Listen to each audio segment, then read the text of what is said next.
गांधी ने national conference के अध्यक्ष डॉक्टर फारूक अब्दुल्ला से मुलाकात की। उन्होंने सीट बंटवारे और अन्य मुद्दों पर चर्चा की।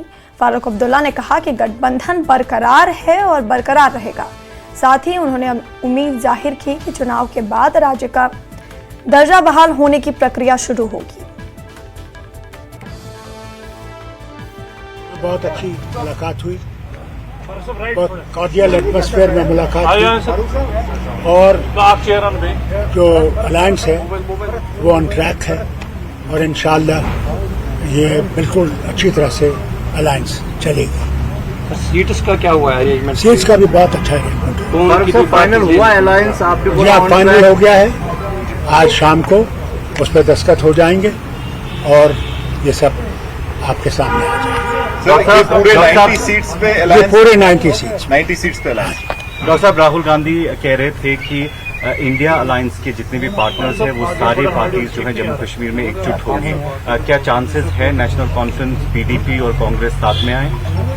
देखिए, कांग्रेस और हम इकट्ठे हैं। हम तारिगामी साहब भी हमारे साथ हैं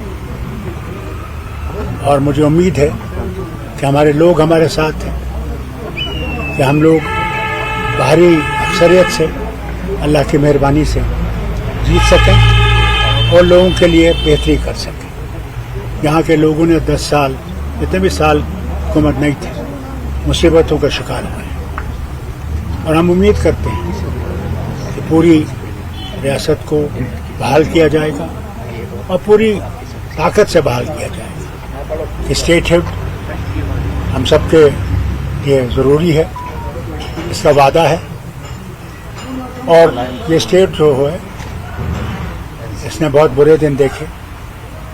अल्लाह करे कि सारे इख्तियारात स्टेट को मिले, इसके लिए हम उम्मीद करते हैं और उसके लिए हम लोग हर तरफ से इंडियन अलायंस के साथ खड़े हैं।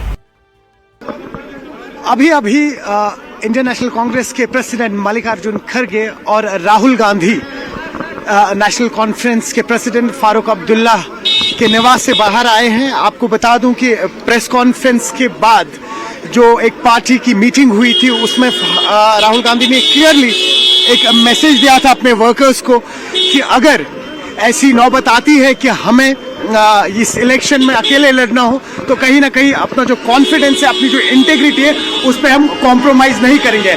हालांकि अभी तक जो सीट शेयरिंग जो वो बात अड़ी हुई है वो एनसी और कांग्रेस के बीच अड़ी हुई है और किस तरीके से आज जो ये मीटिंग यहाँ पे हुई है और क्या कुछ इससे बाहर निकल के आएगा वो आने वाले दिनों में ही पता लगेगा। न्यूज़ 18 के लिए आफाक शाह के साथ में सरोज कफी। रुकेंगे।